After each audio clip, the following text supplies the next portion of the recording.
Hello students, business study class 12th ਆਪਾਂ new topic ਕਰਨ ਲੱਗੇ ਹਾਂ ट्रेनिंग एंड डेवलपमेंट।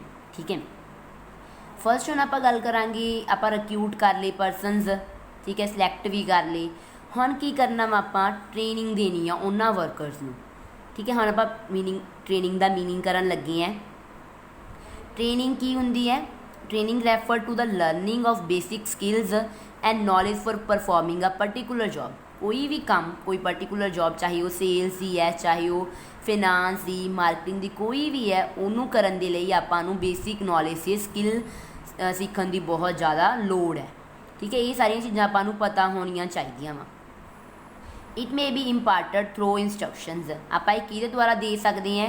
इंस्ट्रक्शनस मतलब गाइडेंस वगैरह। जिद्दां आपां नूं क्वेश्चन पेपर दे विच कोई क्वेश्चन पूछे जाते हैं, ਉਹਦੇ ਵਿੱਚ ਆਪਾਂ ਨੂੰ ਇੰਸਟਰਕਸ਼ਨ ਦਿੱਤੀਆਂ ਜਾਂਦੀਆਂ ਕਿ ਤੁਸੀਂ ਕਿਸ ਤਰੀਕੇ ਨਾਲ ਪੇਪਰ ਨੂੰ ਅਟੈਂਪਟ ਕਰਨਾ। ਤਾਂ ਉਵੇਂ ਕੀ ਹੈ, ਕੋਈ ਵੀ ਕੰਮ ਨੂੰ, ਕੋਈ ਵੀ ਜੋਬ ਨੂੰ ਕਰਨ ਦੇ ਲਈ ਉਹਨਾਂ ਨੂੰ ਇੰਸਟਰਕਸ਼ਨ ਅਗਰ ਦੇਵਾਂਗੇ ਫਿਰ ਹੀ ਉਹ ਸਹੀ ਤਰੀਕੇ ਨਾਲ ਕਰ ਪਾਉਣਗੇ।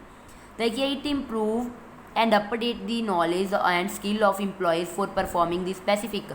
ਕੋਈ ਵੀ ਜੋਬ ਹੁੰਦੀ ਹੈ ਉਹ ਕੀ ਹੁੰਦੀ ਹੈ, ਨਾਲੇ ਤਾਂ ਇੰਪਰੂਵ ਹੁੰਦੀ ਹੈ, ਨਾਲੇ ਕੀ ਹੈ, ਨੌਲੇਜ ਉਹਨਾਂ ਦੀ ਕੀ ਹੈ, ਅਪਡੇਟ ਹੋ ਜਾਂਦੀ ਜਿਵੇਂ ਜਿਵੇਂ ਉਹਨਾਂ ਦੀ ਸਕਿੱਲਸ ਹੋਰ ਉਹਨਾਂ ਨੂੰ ਨੌਲੇਜ ਆਉਂਦੀ ਹੈ। ਇਹ ਹੁਣ ਲਗਾਤਾਰ ਪ੍ਰੋਸੈਸ ਹੈ, बिकॉज कि employee continue to learn till he remain in job. भी लगातार उन्ना टाइम वो सीखता ही रहिंदा जिन्ना टाइम वो जॉब कर रहा हुंदा वा। ठीक है, it is beneficial for both the employer and employee. Employer मतलब ऑनर दे लई भी ज़्यादा, ऑनर दे लई किवें बेनीफिट है, जदों वर्कर सही तरीके नाल काम करूगा, ठीक है, तो वो ज़्यादा एफर्ट्स नाल प्रॉफिट अर्न करन दी कोशिश करूगा, प्रोडक्शन ज़्यादा करूगा, इंपलॉयर नूं बेनीफिट है। तो इंपलॉयर खुश हो के इंपलॉय नूं जिहड़ा वर्कर हुंदा उहनूं की है एक्स्ट्रा इनकम वगैरह जिद्दां आपां बोनस वगैरह कह दिंदे, वो प्रोवाइड कर सकते। इसलिए आपां नूं ट्रेनिंग की की है लोड़ हुंदी है कोई भी पर्टिकुलर जॉब नूं करन दे लई। नैक्सट हुण आपां ट्रेनिंग का मीनिंग तक कर लिया, तो उहदे लई हुण आपां ने अपने काहदे लई आपां नूं ट्रेनिंग की लोड़ हुंदी है, क्यों ट्रेनिंग की लोड़ पैंदी है, ये सारियां चीज़ां आपां नूं पता होनियां चाहीदियां वा। ट्रेनिंग की है is essential for matching the skills. Training के लिए की है मतलब कि जरूरी है कि जो अपनी स्किल्स है, नॉलेज है, वो अपनी कोई भी जॉब रिक्वायरमेंट जिद्दां दी हैगी उहदे नाल मैच होनी चाहिए है। मान लो एक वर्कर होना, उन्हें सारी की सारी नॉलेज जिहड़ी हैगी है और लॉ रिलेटेड है, ठीक है, बट उन्होंने काम कहता कि तू सारा का सारा जो काम है फिनांस या मार्केटिंग का कर ला, तो वो किवें कर सकता? वो नहीं कर सकता ना। तो ये करके वो टाइम भी वेस्ट है। इस करके ਜਿਹੜੀਆਂ ਉਹਦੀਆਂ जॉब ਦੇ रिक्वायरमेंट, मान लो जॉब ਆਪਾਂ ਨੂੰ ਉੱਥੇ ਜਿਹੜੀ ਵੈਕੈਂਸੀ ਪਈ ਹੈ लॉ ਦੀ है या बैंकिंग ਦੀ ਹੈ ਕੋਈ ਵੀ, ਤਾਂ ਆਪਾਂ ਉਹਨੂੰ ਹੋਰ ਦੂਸਰਾ ਨਹੀਂ ਕਹਿ ਸਕਦੇ ਕਿ ਤੂੰ ਇਹ ਕੰਮ ਕਰ। ਉਹਦੇ ਨਾਲ ਉਹਦੀ ਜਿਹੜੀ ਸਕਿੱਲਸ ਹੈ ਉਹ ਮੈਚ ਕਰਨੀਆਂ ਚਾਹੀਦੀਆਂ ਵਾ। ਕੀ ਹੈ, it is necessary to make the employee aware of new development in technology. ਜੋ ਵੀ ਨਾਲੇ ਇਹਦੇ ਨਾਲ ਕੀ ਹੈ, ਕਿਉਂ ਲੋੜ ਹੁੰਦੀ ਹੈ, ਜੋ ਵੀ ਟੈਕਨੋਲੋਜੀ ਦੇ ਵਿੱਚ ਨਵੀਂ ਅਪਡੇਟ ਆ ਰਹੀ ਹੁੰਦੀ ਉਹਨਾਂ ਨੂੰ, ਉਹਦੇ ਬਾਰੇ ਵੀ ਡਿਵੈਲਪਮੈਂਟ, ਨਵੀਆਂ ਤਕਨੀਕਾਂ ਕੋਈ ਚੇਂਜ ਹੋ ਰਹੀ ਹੁੰਦੀ ਹੈ, ਠੀਕ ਹੈ, ਕੋਈ ਸਰਕਮਸਟੈਂਸ, ਤਾਂ ਉਹਦੇ ਕਰਕੇ ਕੀ ਹੈ ਉਹਨਾਂ ਨੂੰ ਨਾਲ ਦੀ ਨਾਲ ਪਤਾ ਲੱਗਦਾ ਰਹਿੰਦਾ ਵਾ। ਟ੍ਰੇਨਿੰਗ ਕੀ ਹੈ, ਕਾਹਦੇ ਵਾਸਤੇ ਹੋਰ ਜ਼ਰੂਰੀ ਹੈ? Employees as they do not have any experience about assigned job. क्योंकि वो कहते इस करके क्योंकि जो हर नवी जॉब है उन्होंने नहीं पता जो काम उन्होंने वंडिया गया किवें करना, उन्होंने कोल कोई एक्सपीरियंस नहीं हैगा, फर्स्ट टाइम वो जॉब करन लगे है, इस करके भी उन्होंने ट्रेनिंग की बहुत ज़्यादा लोड़ हुंदी है।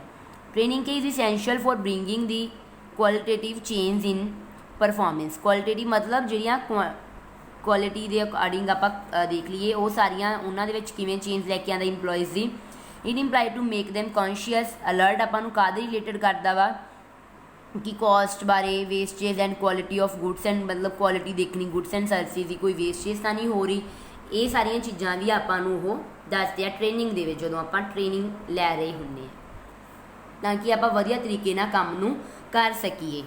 नैक्सट हुण अपने कोल की है, training is needed to cope with the new techniques in production and other operation. बाकी होर काम करन दे लई, ठीक है, नवीं आपां नूं टैकनीक्स, होर नवीं आइडियाज़, इन्हां सारियां दी लोड़ पैंदी है।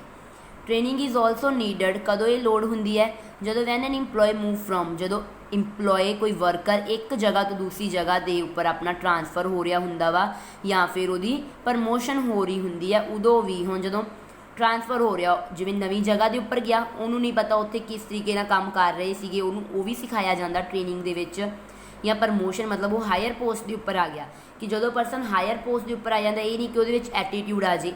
ये सारिया गल्लां उन्होंने की है ट्रेनिंग के विच सिखाईयां जांदियां वा।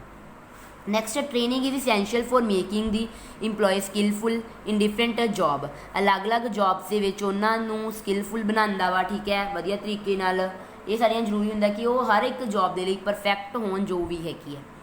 तो हुण अपने को की है training also needed for employees when the following symptoms. जो आप ऊपर अब पॉइंट्स पढ़ लिए है ट्रेनिंग आपनू क्यों लोड़ है किस तरीके नाल, तो क्योंकि आ कंडीशनस दे विच when the accident take place very frequently, जो लगा कोई एक्सीडेंट वगैरह हो जाता वा इकोदम, उन्होंने मतलब किस तरीके उन्होंने मैनेज करना उत्थे, तो उन्होंने पता हो, इस करके ट्रेनिंग की आपां नूं लोड़ है।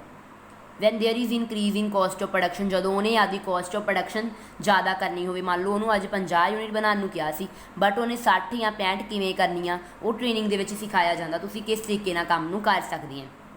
Van employee are ignorant about the objective of organization, जो वो ऑर्गेनाइजेशन का जोड़ा अपना उद्देश्य होंगे उन्होंने भुल जाता, उस केस के अपनी ट्रेनिंग बहुत ज़्यादा जरूरी होंगी है।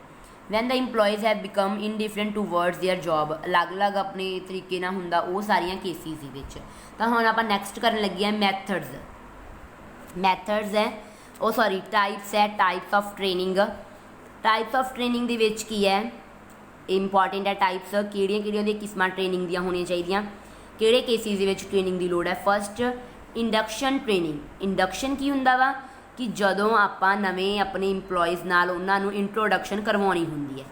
इंडक्शन ट्रेनिंग की रैफर करदी है to a process of introducing the new employees of organization. जो नवें इंपलॉय आए होंगे उन्होंने की करवानी, इंट्रोडक्शन करवानी, अपने ऑनर ना करवानी, ठीक है, सारिया ना करवानी, सबॉर्डीनेट सुपीरियर सब नाल।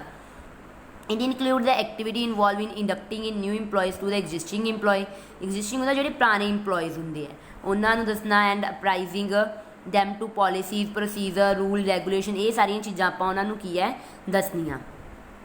तो होर की दसना ये it is a socialization of new workers with the organization, उन्होंने आप ओरीएंटेशन बोल दें, जिन्हों मतलब नवें जो ट्रेनिंग्स आते उन्होंने हर एक परसन नाल मिलाना, इंट्रोडक्शन देनी, उन्होंने की बोलते हैं इंडक्शन ट्रेनिंग। वो बारे सारा उन्होंने दसना की कल्चर है नवे वर्करस नूं की है the new worker learn about work culture of organization through induction. Induction मतलब इंट्रोडक्शन के थ्रू उन्होंने सारा कुछ दसिया जाता किस तरीके उत्थे काम किया जाता।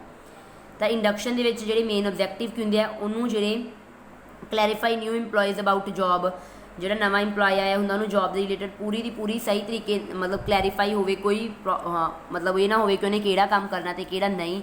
To keep the new employees free from stress and strain, भी बिल्कुल स्ट्रैस जिमें दबाव प्रैशरस वगैरह तो उन्होंने की रखना, दूर रखना, नवे इंपलॉयज़ फ्री फ्रॉम करना। उन्होंने ये नहीं कहा कि जदों ही वो नवे इंपलॉय आए उन्होंने उपर सीधा इन्ना ज़्यादा वर्क देता कि उन्होंने मन ही नहीं किया काम करन दा। टू रिड्यूस इनीशियल कॉस्ट, जी स्टार्टिंग कॉस्ट होंगी उन्होंने घटाना, उन्होंने मतलब सारिया क्लीयर फॉर्म के दस देना कि उन्होंने एक्सपैक्टेशन हैगियां। To develop the relation among the new employee existing and officers, नवे रिलेशन डेवलप किन्हां नाल करने, इंपलॉय जोड़े नवे इंपलॉय किन्हां नाल, जोड़े पुराने इंपलॉयज़ होंगे एज वैल एज ऑफिसर्स नाल, ठीक है। तो नैक्सट हुण अपने को की है जॉब ट्रेनिंग। हुण जॉब के रिलेटेड भी ट्रेनिंग देनी, जो जॉब काम कर रहे होंगे वो related. It refer to instruction which a supervisor मतलब जो ज़्यादा हायर परसन होंगे, gives to new worker regarding the nature of work, उन्होंने नेचर बारे दसना, ठीक है, मशीनस नूं किवें हैंडल करना, ये सारा कुछ दसना। नवे वर्कर्स में सारा कुछ दसिया जाता कि process of production and procedure are getting the various tools material की हैगा, ये सारा चीज़ां उन्होंने क्लीयर करवाइया जांदियां।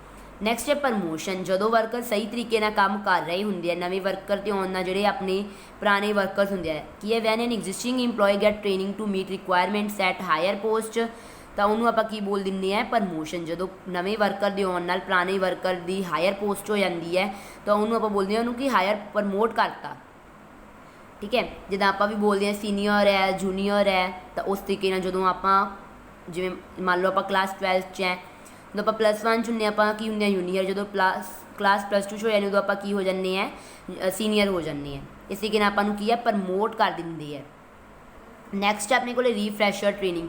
रीफ्रैशर जो बिल्कुल आप नवे आए होंगे भी आपको पता नहीं किस तरीके काम करना, उन्होंने सारी इन्फॉर्मेशन लेटेस्ट वगैरह देनी। The training which is given to the existing employee, ਜਿਹੜੇ ਪੁਰਾਣੇ ਇੰਪਲੋਈਜ਼ ਹੁੰਦੇ to update their knowledge with respect to, ਮਤਲਬ ਆਪਾਂ ਨੂੰ ਲੇਟੈਸਟ ਸਾਰੀ ਚੀਜ਼ਾਂ ਉਹਨਾਂ ਨੂੰ ਪ੍ਰੋਵਾਈਡ ਕਰਨਾ, ਉਹਨੂੰ ਆਪਾਂ ਕੀ ਬੋਲਦੇ ਹਾਂ ਰਿਫਰੈਸ਼ਰ, ਕਿ ਉਹਨਾਂ ਨੂੰ ਹਰ ਇੱਕ ਚੀਜ਼ ਬਾਰੇ ਪਤਾ ਹੋਵੇ, ਦੱਸਿਆ ਜਾਂਦਾ ਵਾ। It enable the existing employee to adjust themself to new development in science and technology. ਜਦੋਂ ਨਵਾਂ ਡਿਵੈਲਪਮੈਂਟ ਕੋਈ ਨਵੀਂ ਟੈਕਨੋਲੋਜੀ ਆਉਂਦੀ ਆ, ਪੁਰਾਣੇ ਵਰਕਰਸ ਉਹਨੂੰ ਆਪਣੇ ਅਕੋਰਡਿੰਗ ਮਤਲਬ ਉਸ ਤਰੀਕੇ ਦੇ ਨਾਲ ਕੰਮ ਕਰਨ ਲੱਗ ਜਾਂਦੇ ਆ ਜਿਵੇਂ ਦੀ ਸਿਚੁਏਸ਼ਨ ਹੁੰਦੀ ਹੈ ਰਾਈਸ। ਨੈਕਸਟ ਹੈ ਸੇਫਟੀ ਟ੍ਰੇਨਿੰਗ। ਹੁਣ ਮੇਨ ਉਹਨਾਂ ਨੂੰ ਇਹ ਵੀ ਦੱਸਿਆ ਜਾਂਦਾ ਕਿ ਕੰਮ ਦੇ ਦੌਰਾਨ ਤੁਸੀਂ ਕਿਵੇਂ ਸੇਫ ਰਹਿਣਾ ਵਾ, ਇਹ ਵੀ ਚੀਜ਼ਾਂ ਲਰਨ ਕਰਵਾਈਆਂ ਜਾਂਦੀਆਂ। It refer to training through which the employee learn how to handle the dangerous machine. ਉਹਨਾਂ ਨੂੰ ਦੱਸਿਆ ਜਾਂਦਾ ਕਿ ਜਿਹੜੀਆਂ ਬਹੁਤ ਖਤਰਨਾਕ ਮਸ਼ੀਨਾਂ ਹੁੰਦੀਆਂ ਉਹਨਾਂ ਤੋਂ ਆਪਾਂ ਕਿਵੇਂ ਬਚਣਾ, ਠੀਕ ਹੈ। ਐਂਡ ਕੀ ਕਰਦੀਆਂ ਵਾ to ਇਲੀਮੀਨੇਟ the possibility of accidents, ਜਿੰਨੇ ਖਤਮ ਕਰਦੀਆਂ ਵਾ ਕਿ ਘੱਟ ਤੋਂ ਘੱਟ ਐਕਸੀਡੈਂਟਸ ਵਗੈਰਾ ਹੋਣ। It is duty to the employer provide safety equipment and the employer when they are working. ਜਦੋਂ ਕੰਮ ਕਰ ਰਹੇ ਹੁੰਦੇ ਉਹਨਾਂ ਨੂੰ ਆਪਾਂ ਨੂੰ ਇਹ ਹੁੰਦਾ ਕਿ ਪੂਰੇ ਦੇ ਪੂਰੇ ਸੇਫਟੀ ਟੂਲਸ ਵਗੈਰਾ ਪ੍ਰੋਵਾਈਡ ਕਰਨੇ, ਠੀਕ ਹੈ। ਆਪਾਂ ਇੰਟਰੋਡਕਸ਼ਨ ਕਰਵਾਉਂਦੇ ਹਾਂ, ਫਿਰ ਉਹਨਾਂ ਨੂੰ ਜੋਬ ਦੇ ਰਿਲੇਟਡ ਟ੍ਰੇਨਿੰਗ ਪ੍ਰੋਵਾਈਡ ਕੀਤੀ, ਫਿਰ ਉਹਨਾਂ ਨੂੰ ਪ੍ਰਮੋਸ਼ਨ ਦਿੱਤੀ, ਰਿਫਰੈਸ਼ਰ ਬਾਰੇ ਦੱਸਿਆ ਐਂਡ ਸੇਫਟੀ ਪ੍ਰੋਵਾਈਡ ਕੀਤੀ।